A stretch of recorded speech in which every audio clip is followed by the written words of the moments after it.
So, another message of support from one of our barangay chairperson, Sir Barangay Captain Machansila, sir, from Barangay Diasan. A short message of support.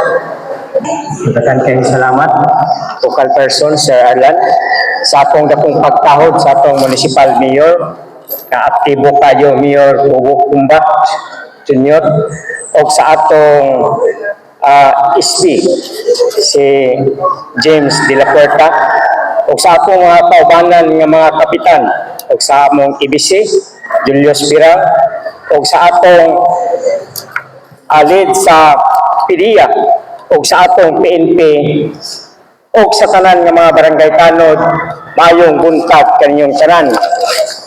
So kining ipahigayon karon nga idadait sa International Day Against Drug Abuse and Illicit Trafficking, dako kayo kinig ikatabang, ilabi na sa tanan niining munisipyo uban sa 8 ka barangay. Tungod kay kini makahatag og dako kayong mga pagtulunan, ilabi na sa mga barangay opisyal sa ato nga labi na gyud sa mga tanod nga kita nga atong ipahigayon pirmi, atong hatagan og hapsay og kalinaw ang atong tagsa-tagsa ka mga barangay, ilabi na gyud sa atong sa pagbatlong niining mga kabataan nga nigamit og droga.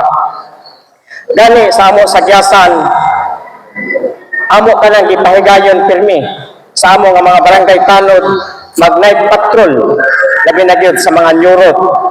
So bisan na lang gani sa atong pagrubing kanang naay mga bata nga naghuna-huna nga mag-drugs ngadto sa mga kangit-ngit nga mga kadalanan, pero pag makakita labi na gyud sa pagrubing sa mga barangay tanod, murag muhawa gid na sila kay basin madakpan.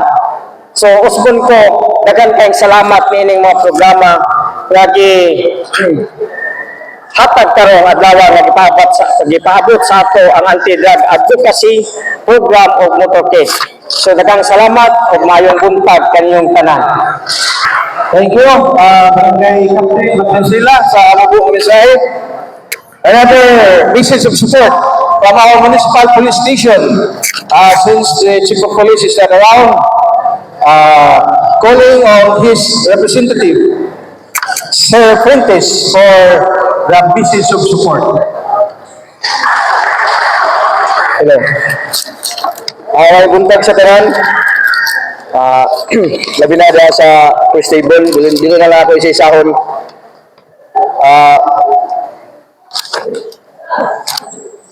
Kagabi pa ko gitawagan ni Sir na siya, friends, ikaw mo dito, ikaw mo represent sa ako sa kuan. Basaharan niya akong gihatag nga kuan message ko, wala mo kita nabuhat, yes sir mo kita pirmi. So mo ni ang iyang gikuan diri about sa idadait,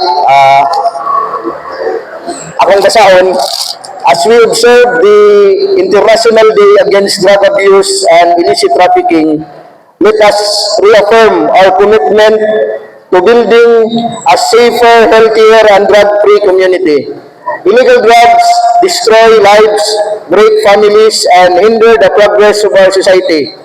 Preventing drug abuse is a shared responsibility that requires the cooperation of families, schools, communities, law enforcement, and every responsible citizen. Let us empower our youth with the right values, education, and opportunities so they can choose a future free from danger of illegal drugs. Together, we can create communities where hope is stronger than addiction and peace is stronger than crime. Together, let us stand united in protecting our families, strengthening our communities, and building a brighter future for all.